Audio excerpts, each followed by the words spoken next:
Welcome to this rapid revision video asking the question, why did the USA fail in Vietnam? First of all, let's get a sense for the timeline of the US leaving Vietnam. In 1973, US involvement in Vietnam all but ended.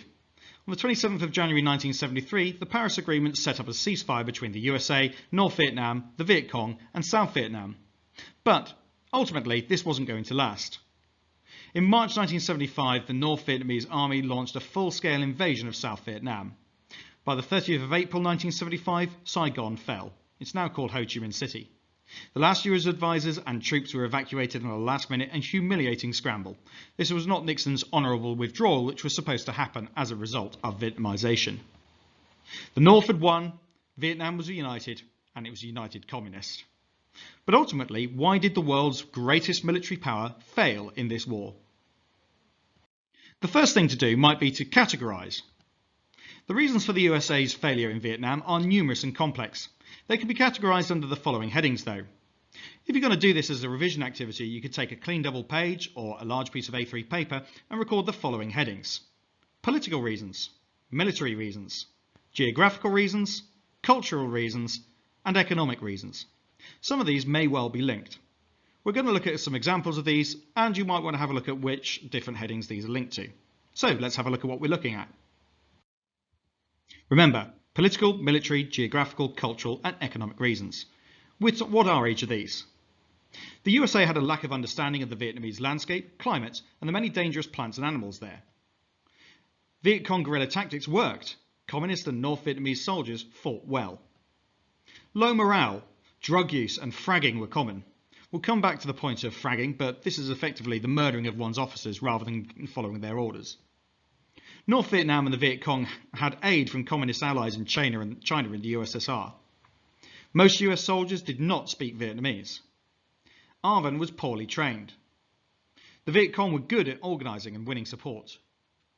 US bombing campaigns like Rolling Thunder were too restrictive to weaken North Vietnam. Heavier, more successful campaigns like Linebacker 1 and 2 came too late. American involvement was hugely expensive. Some people in Congress opposed the war. These were known as doves. The Vietnamese government had little understanding of the agricultural society and way of life of most of the Vietnamese people. So how would we categorise these? You might want to pause the video here and have a go for yourself, but if not, I would usually put these as the best fit, but not the absolute perfect fit. There are some overlaps. The first is geographical, the next military, as is the next. This is a mixture of economic and military. Cultural, military, military, another military one, an economic and political one, and lastly a cultural and geographical one.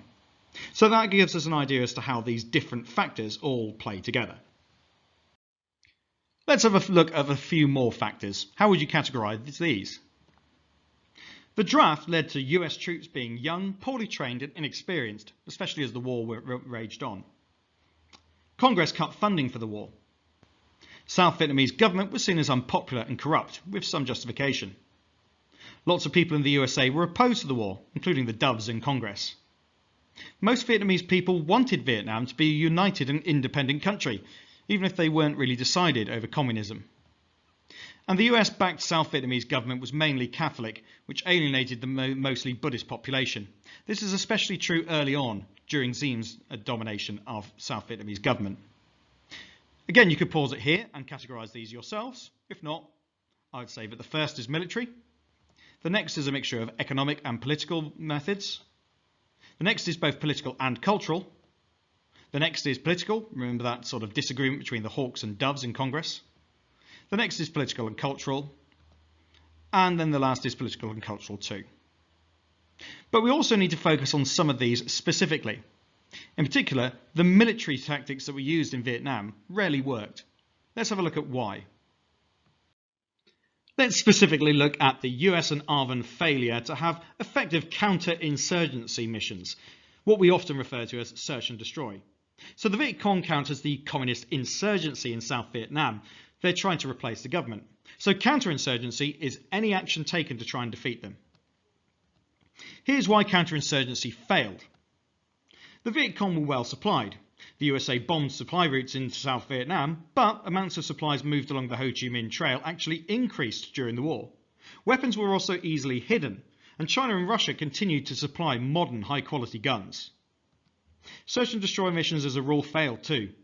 US and armed forces used search and destroy tactics to find and kill the Viet Cong, but these tactics often harmed innocent villagers, causing controversy and actually causing many of them to join the Viet Cong. Harming villages, after all, increased Viet Cong support. We've also got operations like Ranch Hand. The US sprayed Agent Orange and Agent Blue to reveal US Viet Cong bases and to kill food crops, but the defoliants harmed people terribly and caused environmental devastation. Also, the use of air power is important. The United States and ARVN put a lot of stock in using air power, but it didn't really work. US and ARVN air support was very powerful, including the use of napalm, that's firebombs, attack planes, helicopters, gunships, and even B-52s in massive arc light operations. But air power risked harming innocent civilians, and Viet Cong hideouts often were invisible from the air, and so they weren't effective. And then there's this issue, body count. US success was based on a body count of killed Viet Cong. US and ARVN forces regularly killed more Viet Cong than they lost, and therefore were able to declare victory on that basis. But the Viet Cong replaced those losses. The Viet Cong also knew that in the end, the US would no longer tolerate their own losses. They simply had to wait it out long enough for the US to no longer want to tolerate the gradual losses against their forces. And so ultimately, the counter-insurgency tactics, a military aspect as to why the US lost, failed. We've also got troop morale. This photograph actually helps illustrate that quite well. A very tired and battered looking soldier who's even written "going home" on his hat. The numbers may well be counting down the days. The draft meant that many soldiers had poor morale. Many soldiers were young, poorly trained and inexperienced. They didn't want to be there. There was an increasing amount of drug abuse within the soldiers as well. Soldiers had easy access to drugs and alcohol and used these to try and escape the so-called horrors of war. After all, war is a terrible and traumatic experience. Many soldiers felt that any way that they could try and escape that, even for a moment or two, was worth it. This could be shown through this really extreme example, fragging. Soldiers increasingly refused to go on patrols, and some even murdered their officers with grenades, otherwise known as fragmentation grenades, hence fragging. There was a lack of support. Soldiers lacked support from the Vietnamese people and lacked support from some people in the USA too. And there were no easy victories. The Viet Cong and North Vietnamese armies seemed to get stronger despite soldiers being told that they were winning. Again, this is based upon the idea of the body count. US and ARVN leaders defined victory based upon that body count, but this was not a good indication of victory in what was a guerrilla war. Let's support this further by having a look at a couple of sources that help us understand troop morale. The first is a fairly typical Vietnam souvenir, a personalised Zippo lighter owned by a US soldier. Vietnam, 1970 to 71, Me Tho, which presumably is where this soldier was based. This is the common inscription that you'd find. We are the unwilling, led by the unqualified, doing the unnecessary, for the ungrateful. Sometimes soldiers would mark their equipment, such as their helmets, with 4 U's standing for the unwilling, unqualified, unnecessary and ungrateful. But let's take a moment to reflect on who these different groups are. We are the unwilling refers to the soldiers themselves, particularly those who had been drafted against their will. Led by the unqualified refers to the quality of leadership that they felt that they were getting. Doing the unnecessary refers to the war itself and the view that actually the war shouldn't be happening in the first place. For the ungrateful refers to the US public, who as the war went on increasingly turned against the war, although it's important to remember that support for the soldiers themselves was often quite strong. Then what about this? Perhaps more graphic still. Source C is part of an interview with US medic George Cantero, and here's what he said. If somebody gives you orders that would kill you and your squad, then you eliminate them, because that's the only way you'll get another officer, and it's better that one of them goes instead of all of you. I've added the emphasis there to really highlight what is meant. One of them being an officer and all of you being the soldiers. This idea of a separation between the soldiers and their officers who are giving them the orders. That's pretty fatal for military morale. If the soldiers don't believe in their officers, they're not going to follow orders. And if they don't follow orders, they're not going to win the war. So how do we put this together? This might be an opportunity to create a mind map of the main reasons why the USA failed in Vietnam. Alternatively, you could print this out once everything's on screen by taking a screenshot. It's entirely up to you. Let's first of all consider reasons related to the US Army. As morale declined, drug use increased. There were 35,000 heroin addicts in the US Army by 1971, and they're hardly going to be effective soldiers. Troops knew that the war was winding down by the mid-70s rather. Some refused to go on patrol. And fragging, which we mentioned before. In 1970, 209 cases of officers who insisted men go on patrols being murdered by their own men. Now let's consider the problems with ARVN.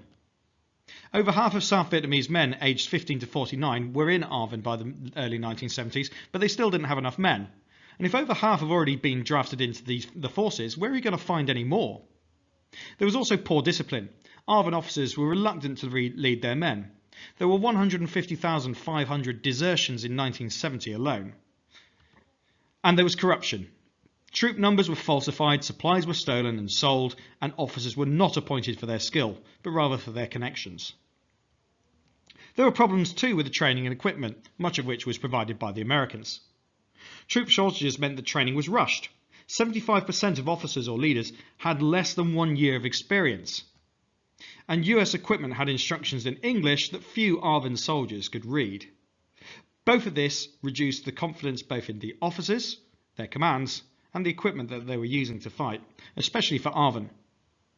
But there were also pressures and problems with economic and politics in the United States itself and in South Vietnam. As US troops pulled out, 300,000 Vietnamese who relied on American money lost their jobs. Without American support, the puppet South Vietnamese government fell. And despite efforts to improve it, ARVN simply could not win on its own. And yet that was the whole idea behind Nixon's Vietnamization. If you need more information on that, then I urge you to watch my rapid revision video on that. But this is supposed to be rapid revision, and I've already spent almost 12 minutes on this now. So let's wind things up with a few summary points. Finally, remember these categories: political, military, geographical, cultural, and economic. Could you list different factors that relate to each of these? If you can, then probably you've got what you need for this session. But to sum up, US efforts to win the Vietnam War failed for a number of reasons. There were political reasons. Congress became increasingly resistant to the war, and politicians like Nixon promised to end it. There were military reasons. Low troop morale and the comparative poor quality of ARVN training and leadership made victory impossible. Geographical reasons. Fighting conventional warfare in Vietnam was near impossible and favoured the guerrilla tactics of the Viet Cong. And cultural reasons. US troops and politicians didn't understand the language and culture of Vietnam. The Vietnamese had time on their side, fighting on home territory. And lastly, economic reasons. The war was ruinously expensive. Congress and US taxpayers were increasingly unwilling to fund the conflict, which very often feeds into the political reasons we started with. Anyway, that's the end of this rapid revision video. It's one of my longer ones, but it does cover quite a big topic, so I hope it's been useful to you. If it has, then please like the video, and remember to subscribe to the channel for more of the same. If you've got a topic that you're desperate for me to do a rapid revision video on, pop it in the comments below. I'll see what I can do. But for now, I'll say thanks very much for watching, and goodbye.